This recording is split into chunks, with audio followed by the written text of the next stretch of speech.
తమ బట్టలు దానిపై వేయగా ఆయన దాని మీద కూర్చుండెను. గాడిదకి ఏం వేశారండి? బట్టలు వేశారు. ఏం వేశారండి? అప్పుడు వరకు అది ఎప్పుడు అలాంటి బట్టలు వేసుకుని ఉండదు. అప్పుడు వరకు అలాంటి బట్టలు ఎప్పుడు అది వేసుకుని, మీకు వాస్తవంగా గుర్రాల మీద ఏం వేస్తారండి? మంచిగా హడావిడిగా చాలా నీట్గా అన్నీ వేస్తారు. కానీ ఆ గాడిద మీద ఏం వేశారండి? బట్టలు వేశారు. ఈరోజు మన పరిస్థితి చాలా ఇబ్బందికరంగా ఉన్న, మన పరిస్థితి ఇంటి వెలుపలు ఉన్న, అయితే ఆత్మీయ వస్త్రాన్ని ఆ గొప్ప దేవుడు ఇవ్వడానికి సిద్ధంగా ఉన్నాడు.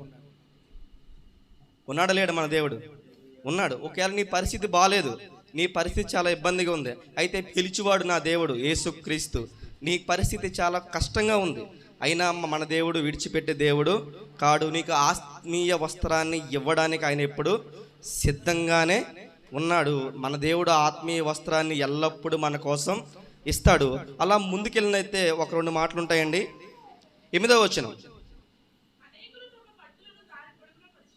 అనేకులు తమ బట్టలను దారి పొడుగున పరిచిరి. ఇంకా కిందకండి, మరియు ముందు వెళ్ళుచుండవారును వెనక వచ్చుచుండవారును జయము జయమని అనిరి. ఓకే రండి. ఒకటి ఇక్కడ నేను మూడు విషయాలు చెప్తాను, మొత్తం ముగించేస్తాను. మొట్టమొదటిగా గాడిద పిల్ల ఎక్కడుంది? ఇంటి బయట ఉంది. ప్రభు పిలిచినప్పుడు ఆత్మీయ వస్త్రం వచ్చింది.